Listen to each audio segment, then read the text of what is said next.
Depois que seu bebê nasceu, você tem sentido uma tristeza tão profunda que parece que não passa? Uma sensação de vazio que te faz perder a vontade de fazer qualquer coisa. E você percebe que não tá legal, que tem alguma coisa a mais acontecendo? E eu quis gravar esse vídeo porque frequentemente eu recebo muitas dúvidas a respeito da depressão pós-parto. Então vamos falar mais sobre isso? A depressão pós-parto é uma condição que acomete 1 a cada 4 mulheres, 25% das mães no pós-parto. É muito comum que a gente tenha algumas dúvidas relacionadas à depressão pós-parto, até porque às vezes é um pouco difícil a gente identificar os seus sinais, os seus sintomas, dentro desse combo de emoções que chega junto com o bebê. Então, o que eu vou te contar aqui nesse vídeo são os sinais de alerta mais comum dentro da depressão pós-parto. Vamos começar então falando sobre essa tristeza profunda que é a maior característica da depressão pós-parto. Ah, mas é muito comum a gente se sentir triste no pós-parto. Realmente, é muito comum mesmo, principalmente no baby blues que eu falei no vídeo anterior aqui do canal. Porém, a tristeza na depressão pós-parto, ela é uma tristeza profunda, uma tristeza incapacitante. Então você se sente tão triste a ponto de você estar mergulhada nesse sentimento e não conseguir sair disso. É aquela tristeza que traz a sensação de que ela não passa, sabe? De que isso não vai acabar, isso não vai passar. Então você passa ali dias, semanas, sentindo constantemente essa tristeza. Até o momento em que ela deixa de ser uma tristeza e passa a ser uma apatia. E essa apatia, ela acaba gerando nessa mãe uma perda de prazer. Então essa mãe, ela já não vê mais prazer em nada. Ela já não encontra mais satisfação naquilo que ela faz. Até mesmo em coisas que antes eram prazerosas. Não somente as coisas maiores, né? Como passear, viajar, trabalhar.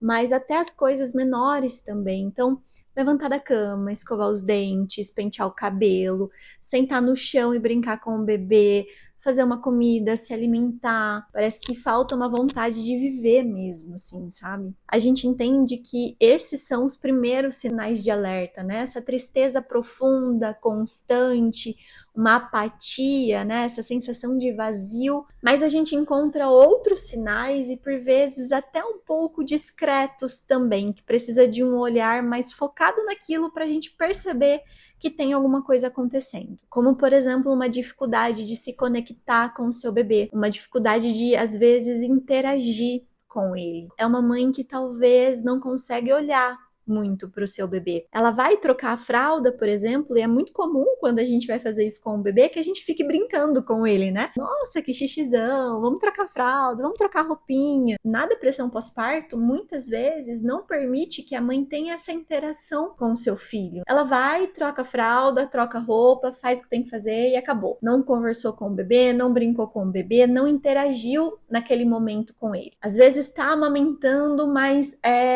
não tá tendo uma interação, não tá tendo aquela troca de carinho, aquela troca de olhar, que é muito importante pro vínculo, né, entre mãe e bebê. Então, olha só, perceba que não necessariamente na depressão pós-parto, essa mãe, ela vai negligenciar os cuidados com o bebê. Às vezes ela tá ali cuidando do bebê, porque muitas pessoas pensam que na depressão, nossa, a mãe não quer nem saber do filho, a mãe não chega perto, a mãe recusa. Em casos mais graves, isso realmente acontece, tá?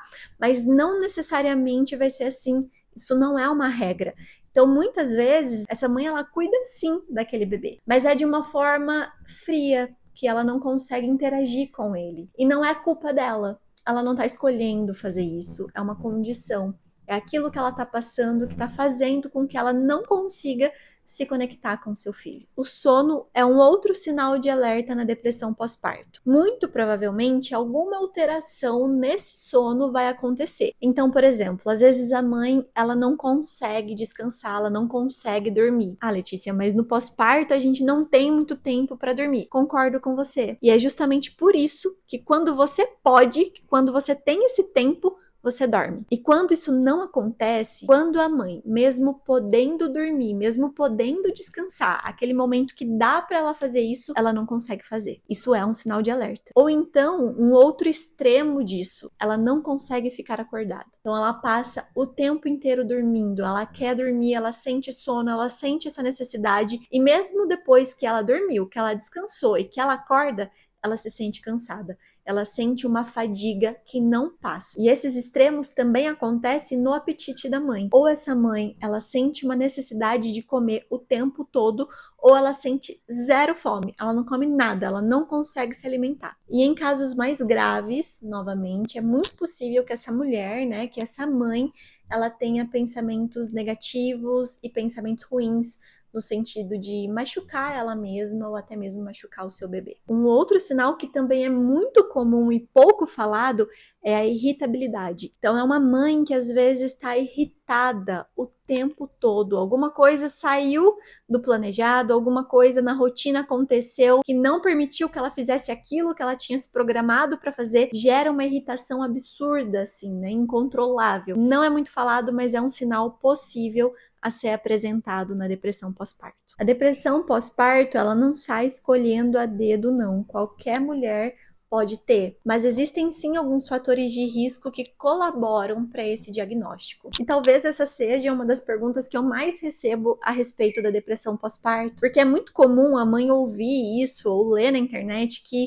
se ela já teve depressão em algum momento da vida, ou se alguém da família dela já teve depressão, então significa que ela vai ter depressão pós-parto. O histórico de saúde mental dessa mãe é importante sim. Então, se ela já teve depressão em algum momento da vida, se alguém da família também já teve, aumenta um pouco mais esse risco, porém não é determinante. Isso é importante vocês entenderem. Não significa que por ter esse histórico, necessariamente vai ser uma regra. Você vai ter depressão pós-parto. Aumenta o risco, mas não determina o seu diagnóstico. Mas além disso, outras questões colaboram para essa depressão pós-parto, como questões hormonais, questões financeiras, de trabalho, de relacionamento, de ambiente também e até mesmo de vida pessoal, né? Aquele momento que a mãe está vivendo quando chega aquele bebê. A depressão pós-parto não passa sozinha e ela pode acontecer em qualquer momento desse primeiro ano pós-parto. E o seu tempo de duração depende muito do seu quadro clínico, depende muito do tratamento que você vai fazer, e isso muda de mãe para mãe. Mas tem mães que enfrentam a depressão pós-parto por alguns meses e outras por até alguns anos. O primeiro passo é você reconhecer que alguma coisa parece que está fora do comum, fora do esperado, e você precisa de uma ajuda a mais. E aí, nesse momento, você procura por um profissional de saúde mental para que ele possa fazer toda uma análise do seu caso, uma avaliação completa, para realmente entender o que está acontecendo com você e chegar ou não no diagnóstico de depressão. E eu sei que às vezes, né, receber o diagnóstico de depressão pós-parto é algo que assusta, né, que dá medo, mas eu gosto muito de refletir que o diagnóstico não é o fim de tudo. Ele é o começo. Ele é o começo de novas possibilidades, ele é o começo de um possível tratamento, é o começo de uma vida diferente para você e para o seu bebê. Porque é a partir de um diagnóstico que você vai conseguir entender o que fazer com tudo isso. Se você acha que algumas coisas que eu falei estão acontecendo por aí, já é um sinal de alerta para você buscar uma ajuda especializada. Combinado? Meu nome é Letícia, eu sou psicóloga perinatal e consultora de pós-parto e eu cuido de mães, especialmente no puerpério. E se você gostou desse vídeo, continue me acompanhando aqui no canal para mais vídeos sobre saúde mental materna. Um beijo!